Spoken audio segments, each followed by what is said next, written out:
ஹாய்ங்க, நாளைக்கு சண்டேல என்ன செய்யறன்னு யோசிச்சுருக்கிறீங்களாங்க? வாங்க, ஒரு சூப்பரான ரெசிபி கப்ப பிரியாணி. இது குழந்தைக்கெலாம் கண்டிப்பாக பிடிக்குங்க. செய்யறது ரொம்ப ஈஸி. இந்த மாதிரிலாம் வெரைட்டியாக செஞ்சு கொடுத்தோம்னா குழந்தைங்க வெளியில் ஆர்டர் பண்ண மாட்டாங்க, ஹோட்டலுக்கு போகிறோன்னு சொல்ல மாட்டாங்க. எப்படி செய்யணும்னு பார்க்கலாங்க. க்ளீன் பண்ண சிக்கன் எடுத்துங்க, இஞ்சி பூண்டு பேஸ்ட்டு, காஷ்மீர் சில்லி பொடி, உப்பு போட்டுருங்க, நல்லா மிக்ஸ் பண்ணி வச்சுருங்க. மரவள்ளிக்கிழங்கு தோலெல்லாம் எடுத்துகிட்டு கழுவிட்டு உப்பு போட்டு வேக வச்சு வச்சுருங்க. எண்ணெய் ஊற்றி கடுகு வெடிச்சுன்னு சின்ன வெங்காயம் ஒரு 4 இடிச்சது, 2 பச்சை மிளகாய் போட்டுருங்க. ஓரளவுக்கு வதக்கிட்டு நல்லா பெரிய வெங்காயம் 2 வெங்காயம் போட்டுருங்க. அதையும் போட்டு வதக்கிடுங்க. கருவேப்பிலும் போட்டுக்குங்க. கொஞ்சமாக இஞ்சி பூண்டு பேஸ்ட் போட்டு போதுங்க. சிக்கனில் கொஞ்சம் போட்டுருக்குறோம். கொஞ்சம் வதக்கிட்டு தக்காளி 2 தக்காளி போட்டுருங்க. நல்லா வதக்கிடணுங்க. அதே மாதிரி கொஞ்சமாக மிளகாத்தூள், மல்லித்தூள், மஞ்சப்பொடி போட்டுருங்க. கொஞ்சமாக போட்டால் போதும். நல்லா மிக்ஸ் பண்ணிவிட்டு நம்ம சிக்கன் ஊற வச்சு வச்சுருந்தோம்னா அதை போட்டுருங்க. நல்லா ஒரு 2, 3, 4 நிமிஷம் நல்லா இந்த மாதிரி கலந்து கொடுத்துருங்க. ஒரு டம்ளர் தண்ணி ஊற்றி வேக வச்சு வச்சுருங்க.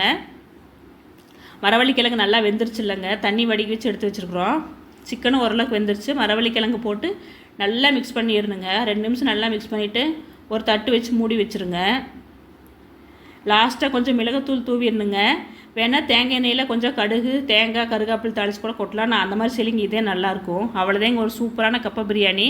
இது ஆனியன் ரைத்தா, சிக்கன் பக்கோடாவோட